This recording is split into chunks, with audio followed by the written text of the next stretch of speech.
Hi there, I'm Andrea Koppel, and it's time for Coffee, the podcast where you get to hear firsthand what the jobs and careers that interest you the most are really like.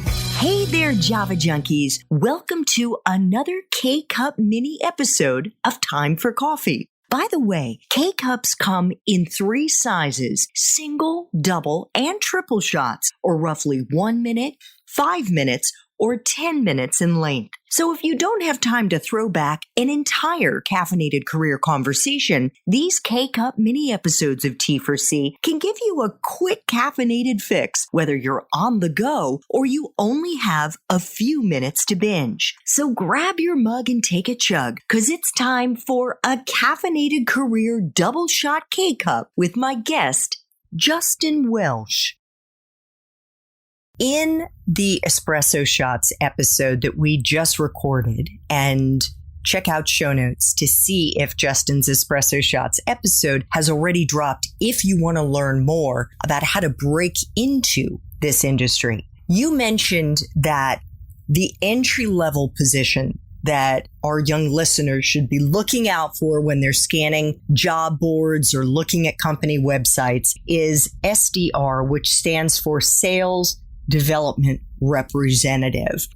Can you help our young listeners understand if they want to get into an SDR role when they graduate? Are there any specific classes or certifications they should try to get or take, if it's a class, to give them an edge on the competition to get the SDR position? Yes, there are 2 places that I think salespeople or young folks who are graduating and want to become salespeople or break into the sales industry should spend some time. One is a really wonderful sales community called Sales Hacker. So saleshacker.com. That's the largest community of salespeople, and it's really a support system.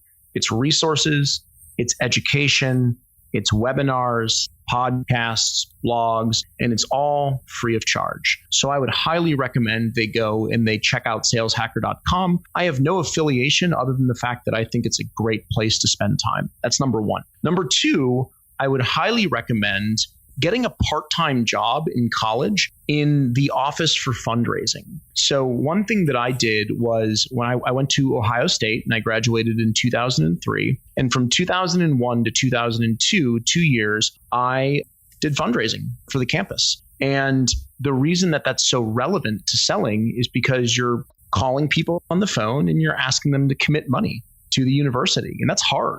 It's nerve-wracking. It's challenging.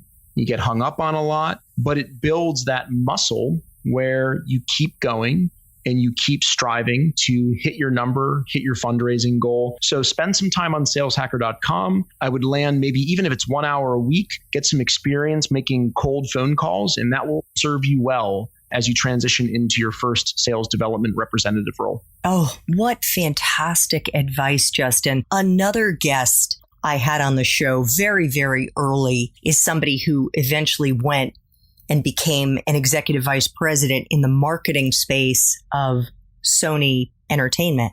But when he was in college, he ended up working as a bill collector for an ambulance service, a private ambulance service. And he said that that experience, similar to the ones you're talking about there, working in the development office, in the fundraising office of Ohio State, really helped him develop a thick skin.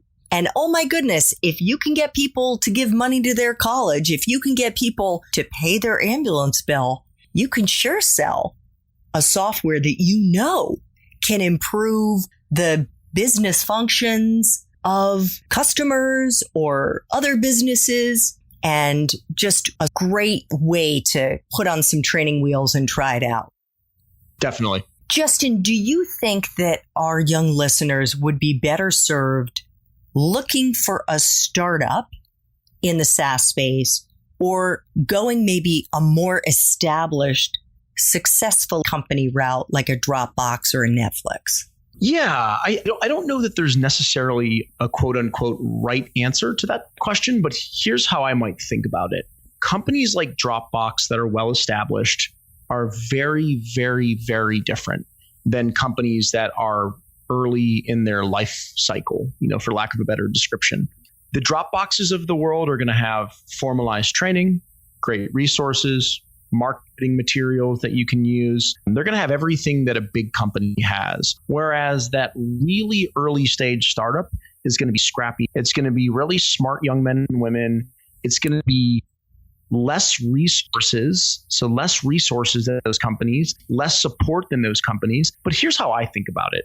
I wanted to be challenged when I got into technology. So I joined a sub 10 company and I had access to the CEO.